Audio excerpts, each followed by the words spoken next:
Welcome back, dreamers, to another chapter from the case files of the Dream Detective. Tonight, we delve into a mystery that blurred the lines between the waking world and the one we create in our sleep. The case of the stolen masterpiece. It all started on a crisp autumn morning. I received a call from a man named Alastair Finch, a renowned art collector whose prized possession, the Crimson Serenade, had vanished from his private gallery overnight. The security was state-of-the-art, the locks were untouched, and there was no sign of forced entry. It was as if the painting had simply walked out on its own. Naturally, the police had their prime suspect, a phantom-like art thief known only as the Chameleon, infamous for his impossible heists. He was the logical choice, the only one with the skill to pull off such a feat.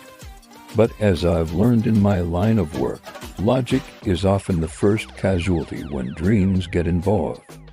The real mystery began when I met Alastair's daughter, Alara. She was a quiet, withdrawn young woman, but her eyes held a storm of untold stories. She told me she'd been having nightmares, vivid and recurring for weeks, in her dreams. She was in her father's gallery, but the paintings weren't hanging on the walls, they were melting, dripping color onto the floor like pools of liquid light. And in the center of the room, the Crimson Serenade wasn't stolen, it was burning. That was my way in. That night, I connected my consciousness to Alara's, stepping into the surreal landscape of her dream. The gallery was just as she described it. Masterpieces by Monet and Van Gogh wept rivers of oil paint. The air was thick with the smell of turpentine and something else, regret. I walked through the shifting corridors, the walls themselves seeming to breathe with anxiety, as I approached the empty space where the Crimson Serenade should have been. A figure emerged from the shadows. It wasn't the Chameleon. It was Alastair Finch himself, younger, his face etched with turmoil. In the dream, he wasn't looking at the painting.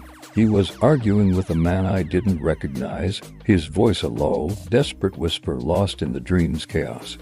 Alara's sleeping mind had recorded a memory, a secret locked away in her subconscious. Night after night, I returned to the dreamscape, piecing together the fragmented narrative. The melting paintings represented Alara's dissolving trust in her father. The burning masterpiece symbolized a truth so painful she had to suppress it. The dream wasn't about a theft, it was about a cover-up. Guided by the dream clues, my investigation in the waking world took a sharp turn. I looked into Alastair's past, not his collection history, but his personal one.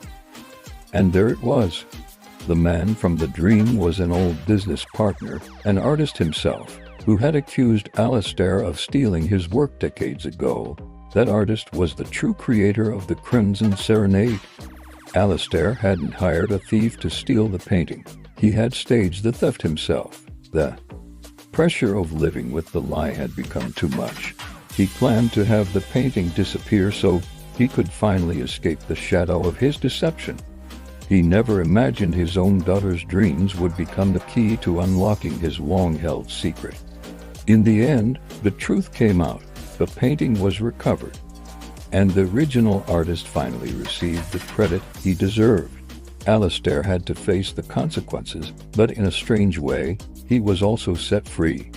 And Alara, her nightmares stopped. Her dream gallery became calm and bright, the paintings whole and vibrant once more. This case reminds us that sometimes the most impenetrable vaults aren't made of steel, but of secrets. And the most brilliant detectives are the dreams that whisper the truth to us while we sleep. What secrets are your dreams trying to tell you? Thanks for joining me on this investigation. Don't forget to like and subscribe, and I'll see you in the next dream.